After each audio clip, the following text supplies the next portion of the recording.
All right. Hello. Welcome. This is Juan Carlos Acosta, the artistic director of SACRA PROFANA. And I am delighted to be joined with my good friend, colleague, and inspiration, Amy Gordon, the composer we are collaborating with for songs in Songs of Hope in Strange Times, a brand new song cycle that will be premiering on May 19th. So welcome, Amy. Hello, hi, my name is Amy Gordon. I'm really excited to be participating with Sacra Profana in the premiere of this song cycle. So, really excited to talk to you about the concert and the piece today. Yeah, fantastic. Obviously, this is not the first of your pieces that we've been doing, but this is the first kind of major set of pieces. And so we're really excited. Do you want to tell us or walk us through a little bit about how this piece got started and what it's all about? Absolutely. So, this has been probably in my career the longest form, the longest arc of a piece kind of as it's unfolded. It's taken about 3+ years.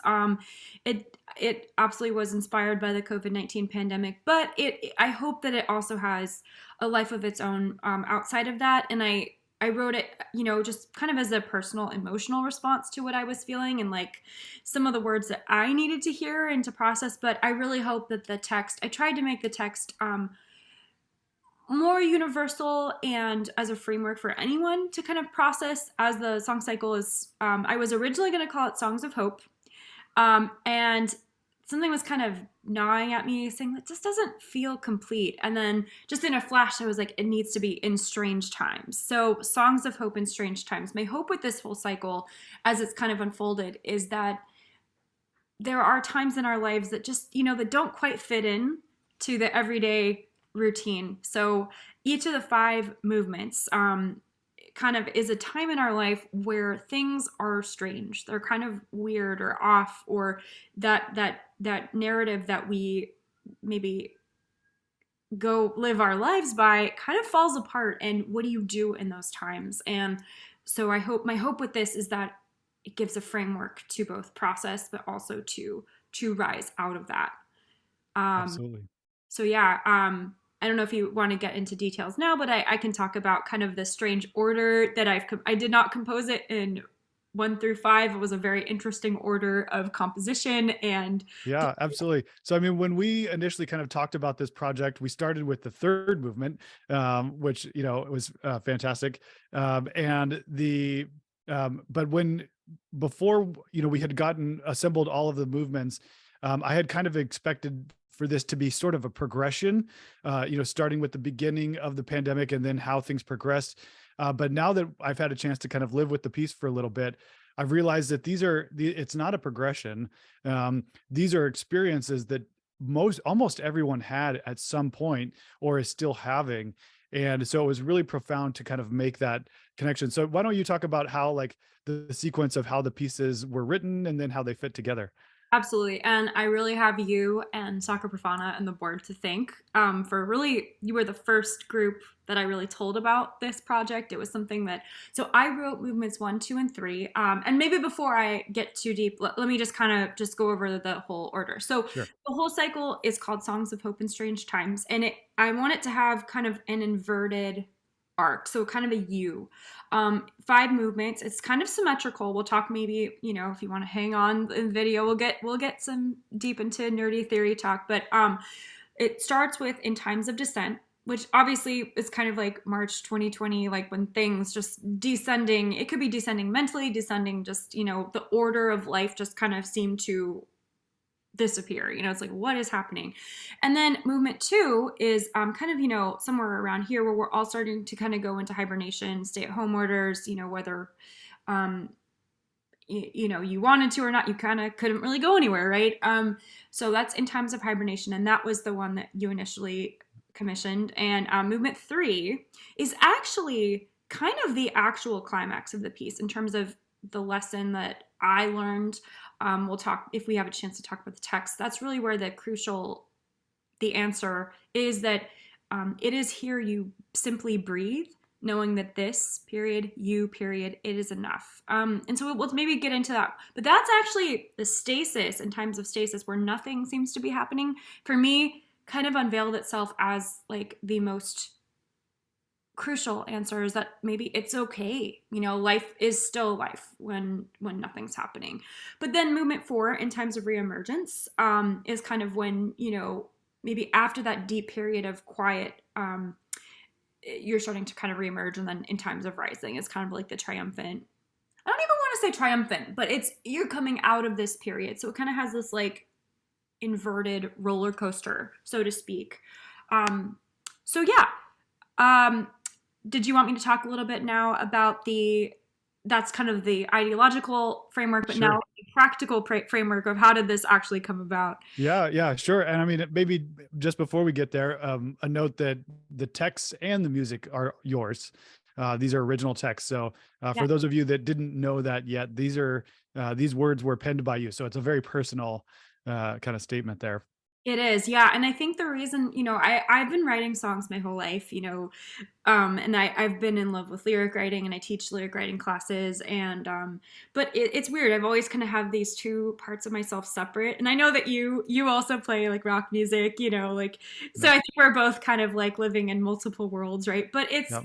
I kind of wanted to merge those in a way. And I think I just wrote my own text kind of organically because nothing I didn't I couldn't find the words that I wanted, so I just felt like I needed to write what I wanted to hear, like what I was processing. Mhm. Um, and so yeah, the first three poems I wrote like 3 in the morning, like one particularly low night in May 2020. And then I realized, oh, okay, there's something kind of here. And then I was a little bit more conscious about how I wrote movements 4 and 5, like the text, knowing that it was going to be a song cycle. But when I wrote 1, 2, and 3, I didn't really know what it was for. I Mhm. just was kind of writing it. So yeah. Um, I think I need you to talk about that, what was going on in the background of movement 2, that initial Sure. call, because I think there was like, wasn't there like some payroll protection, like, or like the Yep. payroll thing, and there was like some really interesting kind of logistical things completely outside of like the music world that spurred this initial. Yeah, absolutely. I mean, so I mean, and at some point we will look back and go, "Oh yeah, I remember those sorts of things." I mean, and we're only 3 years removed, really, which doesn't seem like very much because it still feels like we're processing this. The pandemic is not over. We're just in a different phase of it than we are currently. And so yeah, at the time, we were as all artists, we were just absolutely shook by the fact that we were not able to practice our craft. And we were just keep waiting. We kept hoping and waiting that we were going to turn a corner and that things would come back online. And of course, now we know that it took a very long time for that to happen. And in many ways, we're still coming back. But at the time, we had payroll protection funds available to help keep our singers employed. And really, the only way to practically do that was to do virtual choirs. And so we had talked about both of us processing this thing and how you were processing it artistically and would wanted to do this project. And I said, we've got the money, we've got the resources. In terms of Daniel Rumley did the audio and video editing, and he's who we use for our live recordings. Yeah. Yeah, and so he helped put that together. I was completely overwhelmed. I was at the time learning Logic, like so many of us were, to try to do these different recordings. And then we had also just done a cover of Cars, which was like a different video. So anyway, we obviously commissioned you for that piece, and then we're able to keep our singers employed by recording that piece, which then ended up as a great video. And a little shout out, if you haven't seen it, to go see it. And for the cello playing by Aaron Bullard, one of our own singers. He did a great job on that. So that's kind of like how that piece developed there.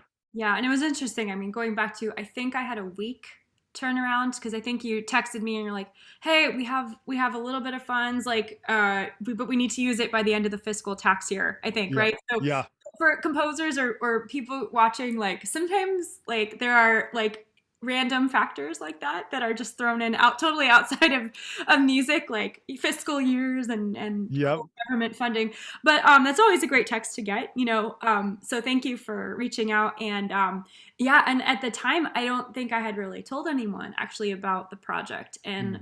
a week turnaround. It's like, what are we gonna do? Like, I don't have time to get rights for a text. I don't have time. I don't, it's COVID. I don't really have any like live performances, So I thank you. I was kind of like, well, I actually have this like kind of poem that I started writing just for myself, but what do you think? And then you really were the first person I told about this. Cool.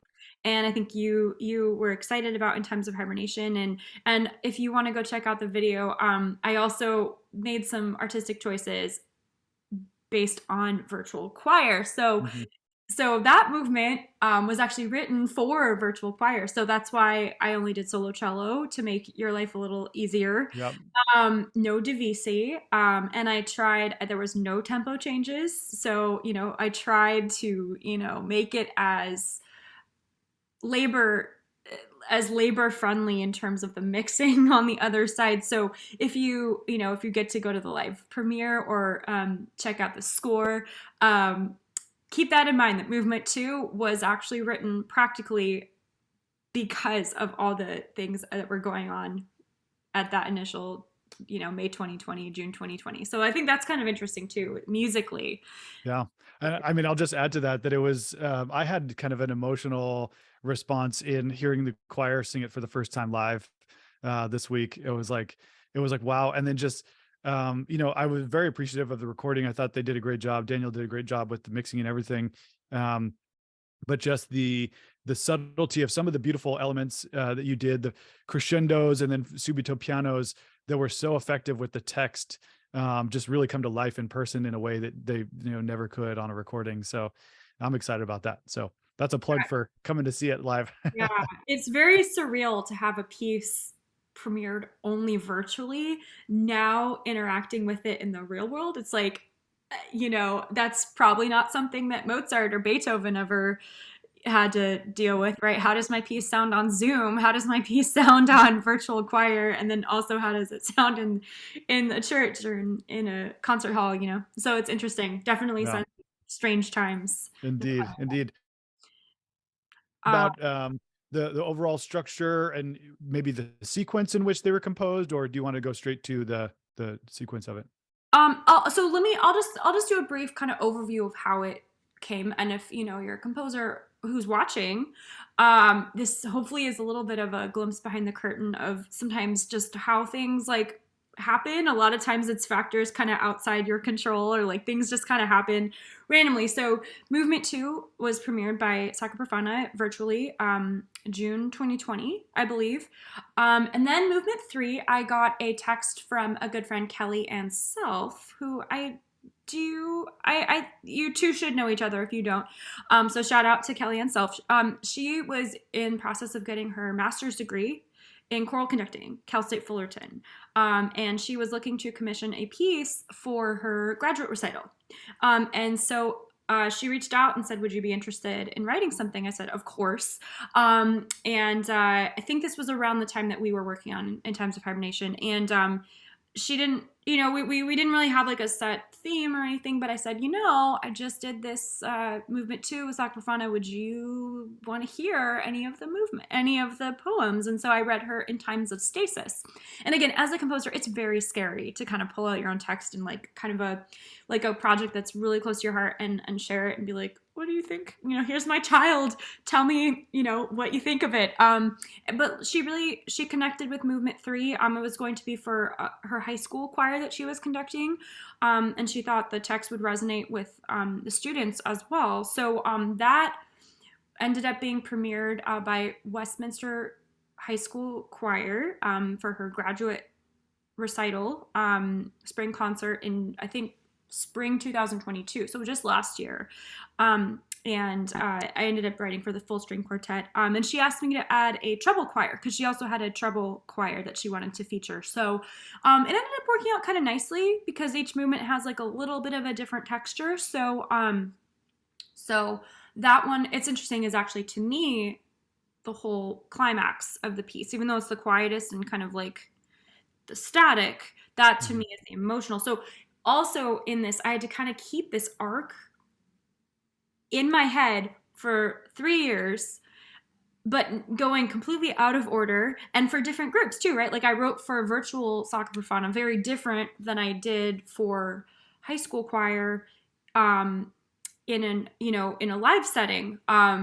But I also I wanted to make it sound cohesive. So we'll talk a little bit about the theory behind some of the things that I tried to have similar threads. So that was given a beautiful premiere in spring 2022, and then I had a wonderful lunch with Dr. T.J. Harper, who is the chair and the choral conductor at Loyola Marymount University. I'm an alum. And we went out to lunch sometime, I think in 2021. I forgot the exact date, but we were talking about a possible collaboration, and I actually brought my actual like journal with my handwritten poems, and I brought it out and I showed him in Times of Rising, because I felt like that would be a good kind of, I don't know. Yeah, I wasn't ready to write movement one. Movement one was the hardest, and it was a very hard movement to write, and I'm glad that I'm out of that headspace, because it was really hard.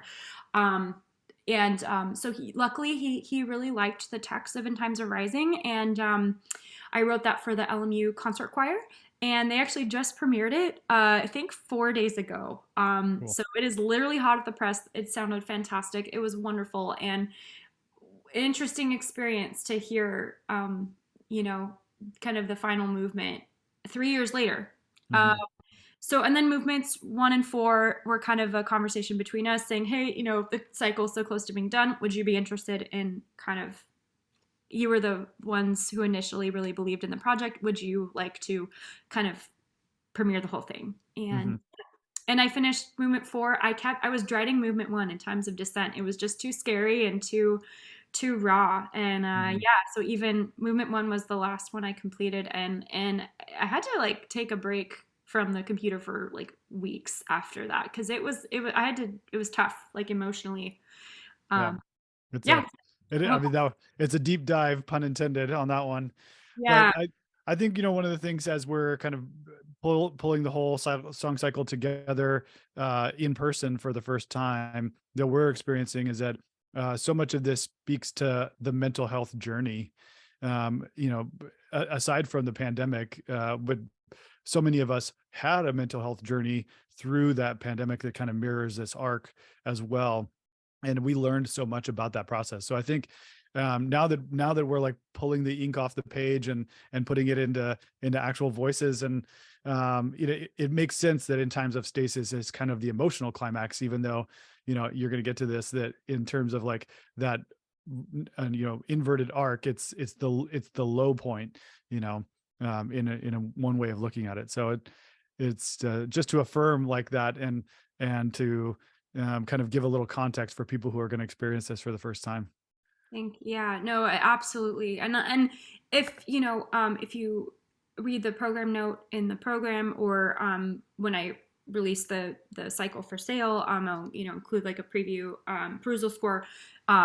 Feel free to read the program notes. But in the program notes, I do try to give a context for each of the movements, but also the cycle on a whole, that it's not just COVID. I really wanted to, there's lots of times in our lives where like the normal order of the daily routine falls apart. It could be the death of a loved one. It could also be maybe, having a child, losing a relationship, moving for a job, maybe recovering from addiction or something, there's so many things where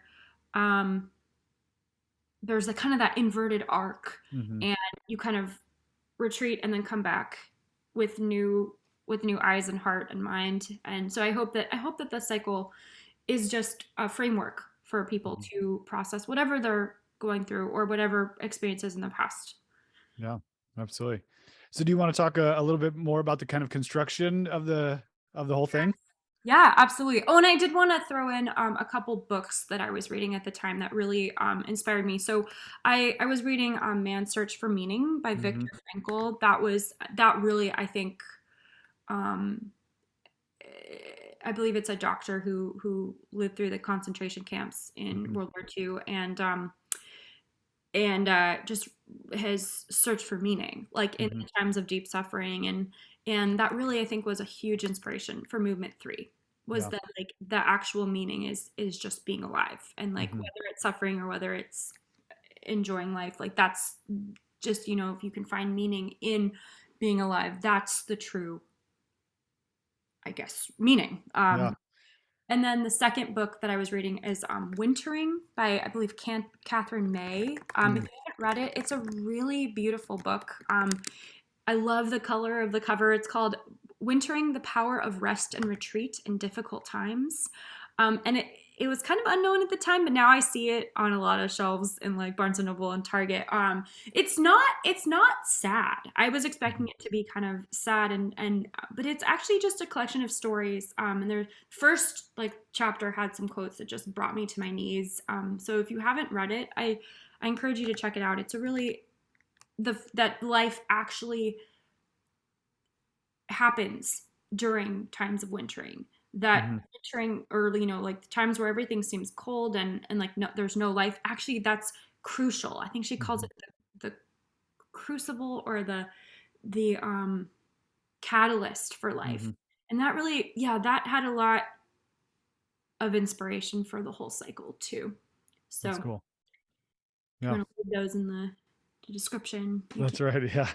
Yeah. Cool. So, all right, theory time. Sounds good. Okay. So I again, kind of one of the issues or the potential problems that I had with this is writing it out of order. Movements 2, 3, 5, 4, and 1 is that I'm a much different person just day to day, but also year to year. But also like I'm interested in different musical things. I don't know about you, but I tend to kind of go through cycles of like things that I'm interested in and exploring, and then I kind of move on. So or I explore other things. So I can kind of look back on each of the movements and say, oh yeah, I was teaching a counterpoint class this during this piece. This piece I was really interested in, this Bartok string quartet. Like you can kind of trace it. So overall, I would say that there's a couple things that I really tried to tie the whole cycle together with. And if you just actually did the first run through last night, I believe. So this is all kind of fresh for you too. So if you notice anything, feel free to chime in. A little bit of what I tried to do is the key center. So in times of descent, kind of begins in A, although it definitely moves around. So we kind of start on A, and then in times of hibernation, a little bit, it's definitely not, common practice, classical 5-1, 5-1, 5-1 sound, but I thought it would be nice to then kind of move to A could become the dominant of D. So in times of hibernation starts on D, with just this very dry cello, like a clock. Can you hear the piano okay? Yep, sounds great. And then movement 2 ends on D, and D kind of becomes the new dominant of G. So in times of stasis, you get this, all the strings, violin, viola, and cello all have an open G string. And I really wanted to take advantage of that. When you play two open strings at the same time, it kind of gets this weird, like, it's really hard to keep them in tune, and like they kind of phase in and out, but I wanted to have that effect. Movement 3 kind of has this, like, I wanted this effect of waves overlapping, like you're walking along the shoreline and some waves are coming forward and some waves are going back, ebbing and flowing, which is in the text. And so every string kind of comes in with this at different times. So again, we've had A, D, G, and that kind of is leading to this like overlapping wave kind of feel. Then movement 4, it's very triad. It's very like chord. It doesn't have, I would say, as clear of a tonal center, but it does tend to gravitate towards D. The big climaxes are in D. So we've kind of had an A, D, G, and then D again. And then it modulates up a whole step to E. Kind of ends on a very triumphant kind of E major chord at the end of movement 4, which is then the dominant of A, which concludes the cycle in times of rising. So there's a little bit of a circle of fifths. I mean, I guess no pun intended. I'm saying that a lot, but circle of fifths. I don't know how conscious that was, but I was very conscious of one of the ways that I had to be very careful writing things out of sequence is I would always listen to the end of the movement. So in Times of Hibernation, I listened to that several times as I was writing the intro to In Times of Stasis. Does it kind of flow? Um, so yeah, that's one of the elements, is the key centers that you end on and start on. So kind of sewing those seams together. I don't know if you want to kind of comment on each thing as I bring it up. Was that? Yeah, no, no. Well, I mean, that it makes perfect sense. But I have a friend who's fond of saying that we shouldn't say no pun intended. Every pun should be intended. Yeah. So it's like, I don't know. Every pun I've said has been intended. yeah, So exactly. Yeah. intended, yeah.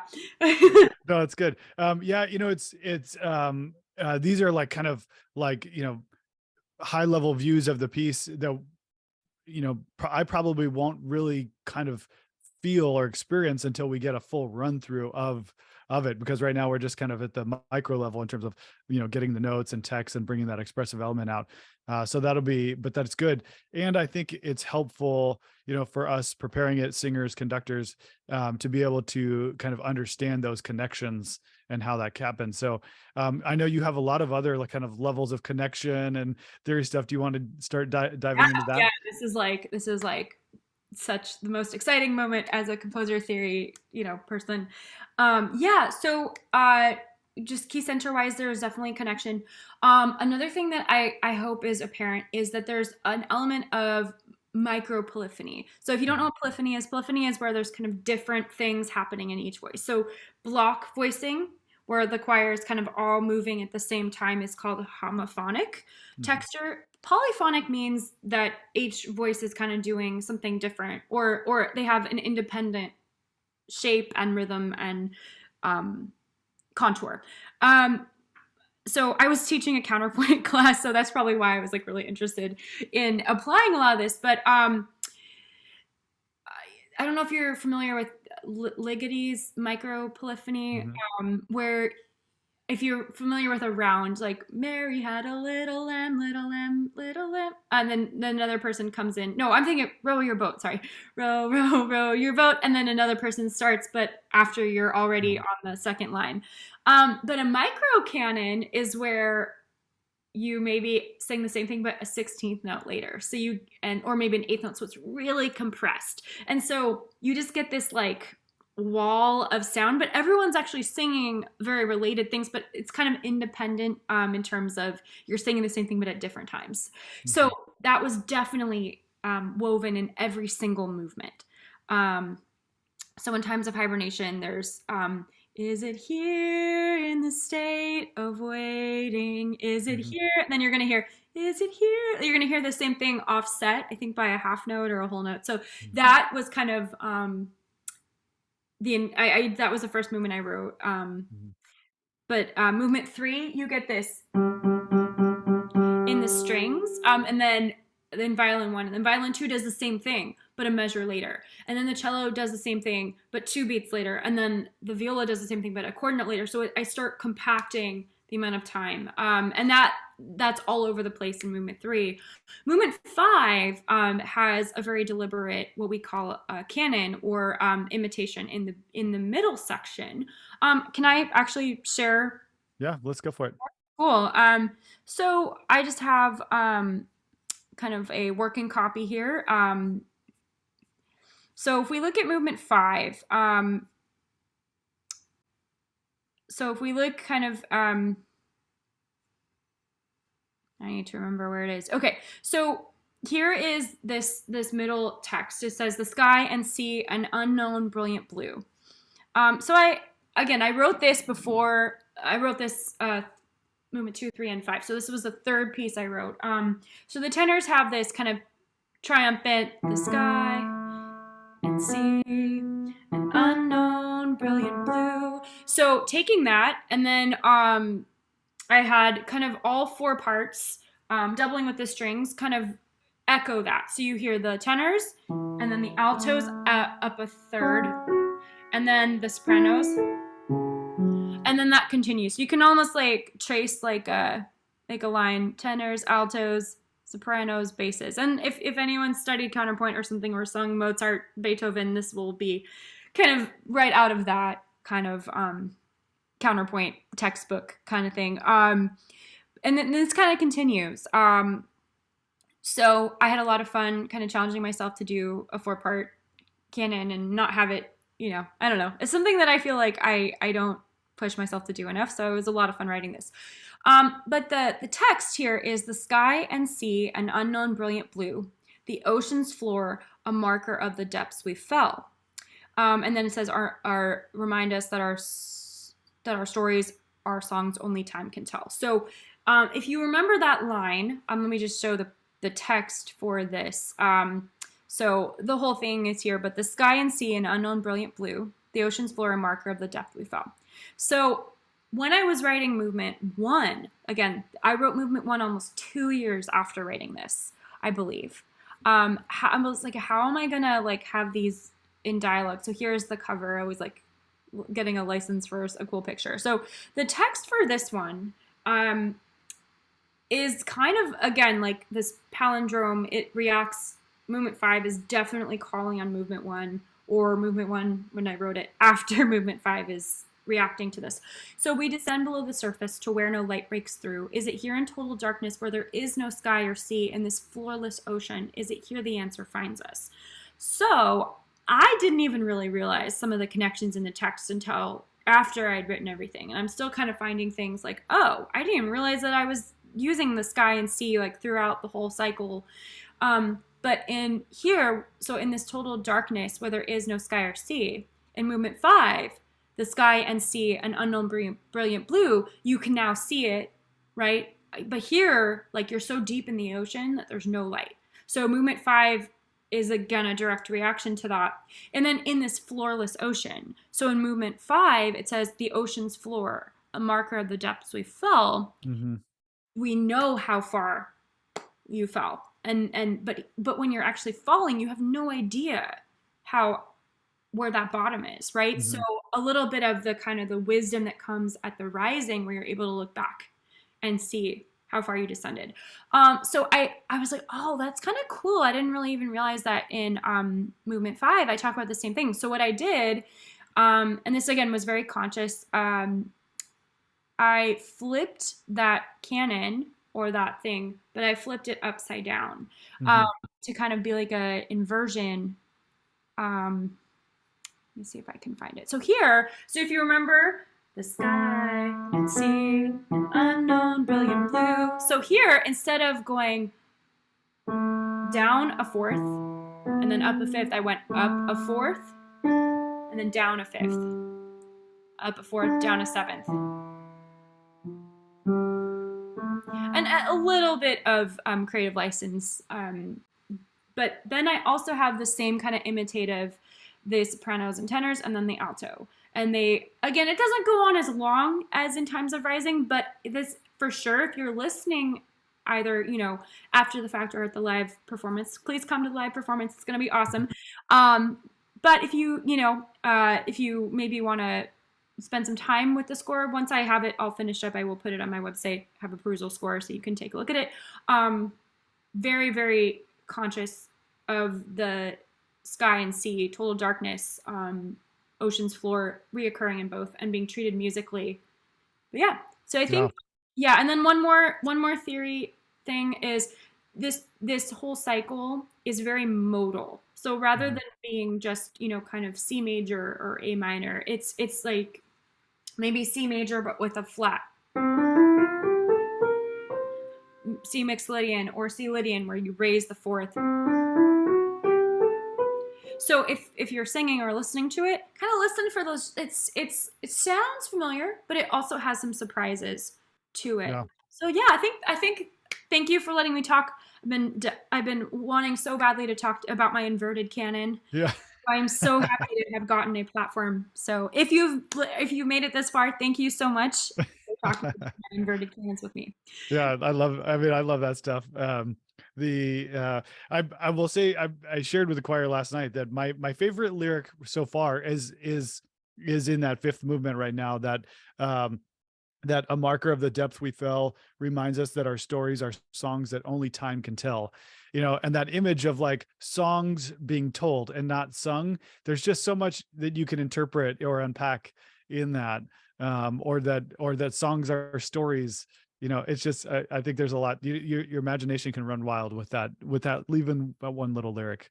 Awesome. And So I definitely like that line in particular. I like took so many walks along the ocean, like the Esplanade. This whole thing obviously is just covered in ocean imagery. But I struggle with that line. I had probably 20 different variations of it. And that was the one I finally settled with, a little pun intended, of obviously music. We're using music to talk about our feelings, but yeah, in a way, sometimes we don't even know like what our story is until we kind of go through it in yeah, time. I'm still experiencing that too. Like it's weird for me. Like you talked about kind of like hearing it for the first time and like, seeing the bird's eye view. I'm still experiencing that. I've been yeah. so close to this piece and more like just in engraving, trying to get the notes on the page to look what I want them to look like. I haven't really even had the luxury to like take the bird's eye view. So Sure.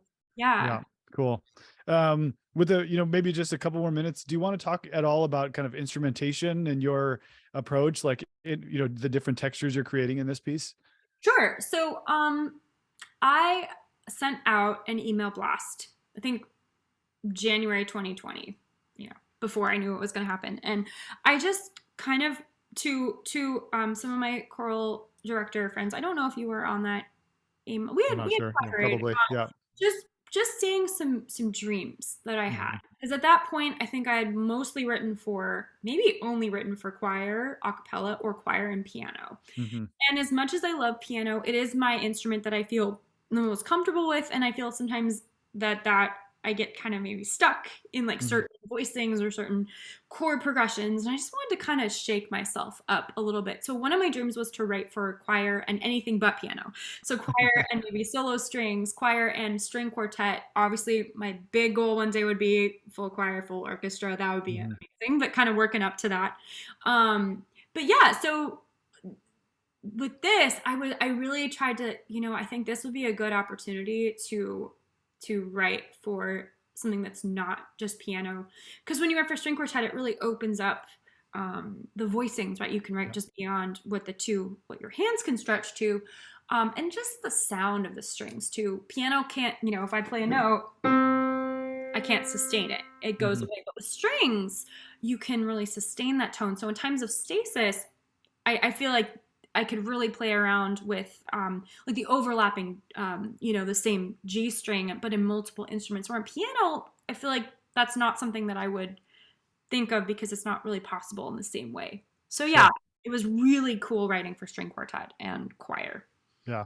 Yeah. And I think it just gives it a different flavor, a different texture to the whole thing. And I think you do a great job movement to movement, capturing different styles and that reflect the text in different ways. So I'm excited to, again, we haven't worked with the quartet yet, but I'm excited to put that all together as well.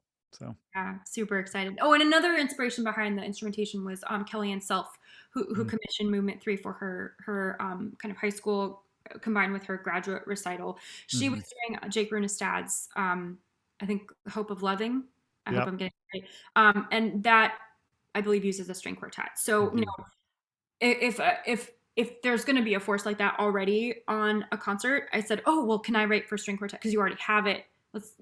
And so that was easy to add another piece that used string quartet because it was already, and I love that piece. I love Yeah. that so much. So, yeah, it kind of started as like a practical, like, oh, you're already going to have a string quartet because, in times of hibernation was solo cello. So at that point, I still kind of, it was still, that was the first one I wrote. I still could have a little bit of freedom. But once I did Movement 3 with string quartet, um, that was kind of settled. So Yeah. yeah.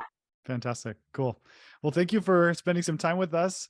And we're very much looking forward to the premiere coming up. So we hope that our online audience is able to join us in person and then continue to grow with this work over time, because I think it's only going to get more rich as we have better perspective on the things that we've all experienced in the last 3 years. Yeah, So I'm so excited. Thank you for, you and SACRA PROFANA have really believed in this project right from its inception. So I'm so grateful to you and the group and the board for really bringing this to life and doing so much of the hard legwork to get yeah, this on a concert and premiering it. So thank you. Yeah, it's our pleasure. All right. Thanks, Amy. All right. Thanks so much.